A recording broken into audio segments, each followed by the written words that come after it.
Hey everyone, this is Emily with Snake Discovery. We're on our way back from the big Tinley Reptile Show down in the Chicago area, and we're going to be picking up a couple rescued snakes on the way.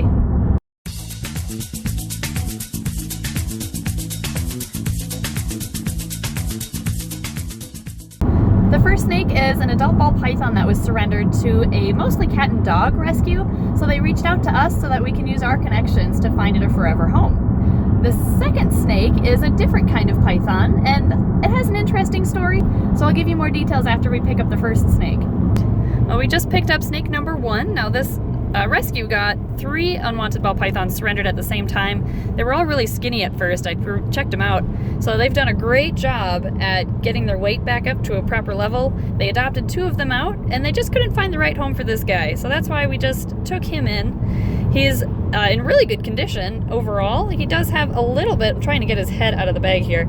He has a little bit of stuck shed on his head. There he is. And he has some retained eye caps, but that's something that we can easily fix with just a soak in a damp pillowcase or just in a bath. Should come off just fine. He seems really friendly, and he's a good eater too. He has kind of a cool pattern there I just saw. But since he's a good snake, we should be able to find him a home relatively easily.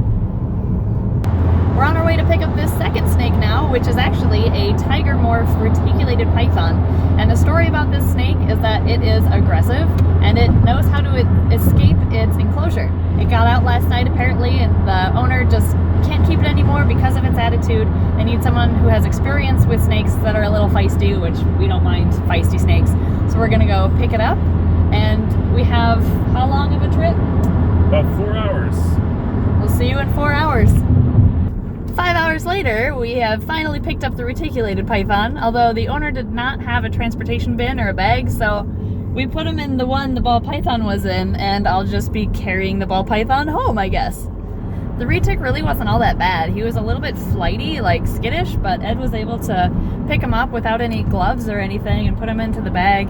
I think it helps that Ed kind of knows how retics work and is able to watch their body language, but anyway, we will bring them home and set them up in quarantine, and we'll keep you posted on how these guys do.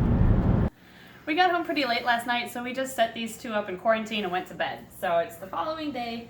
The ball python we set up in a pretty humid environment so that he could soak some of his skin and we could get that shed or extra shed off.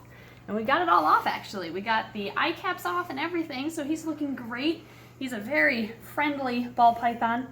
And I think he's a good weight, and I didn't see any mites, although I'm going to check him over now that I'm thinking about it one more time. And I don't see any, so I think he's actually going to be good to go after a couple of meals, so we know he is in fact a good eater.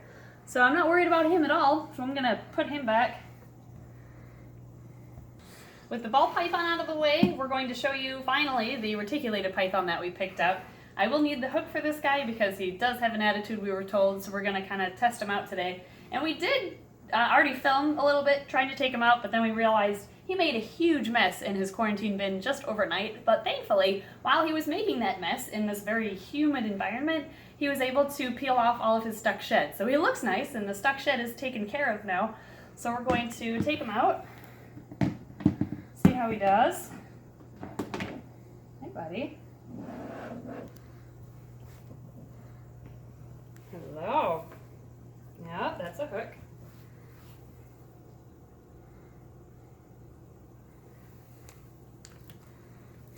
There we go.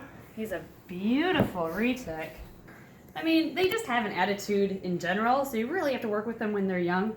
And thankfully, he's still young enough where he can be worked with and tamed down a little bit more. So hopefully we won't need the hook permanently.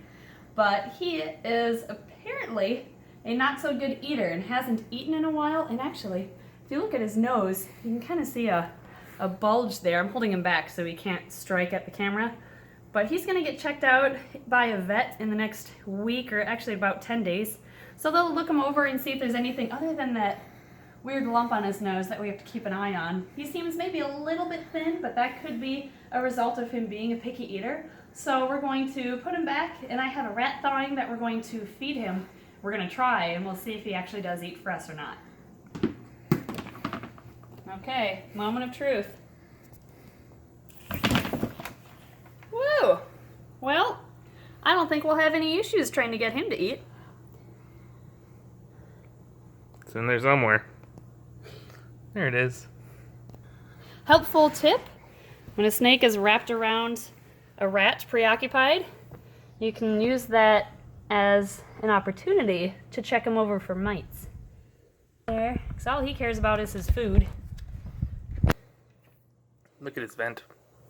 Yeah, mites like to hang out in the vents of snakes. I don't see any there. That's good. Really little spurs. Could he be a female? Yeah, you'd have to probe him.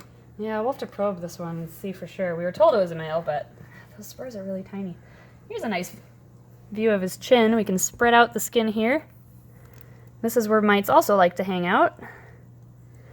I don't see anything there. These aren't mites. Under his belly. Cool. He looks mite-free to me. All right, I'll leave you alone. So I'm not sure if he's going to be staying with us or going to our local herpetological society up for adoption, but either way, there's no reason for him to get euthanized because he's healthy, he's eating. He just ate a rodent and he just came over to our house, so I'm not worried about his appetite at all. And his attitude is something that can be worked with, or we'll just deal with it because we don't really mind an attitude with the snake. So he should be just fine, whether he stays with us or not. And we will find a home for that ball python at some point, since he's ready to go right now after maybe a meal or two. And we will see you next time.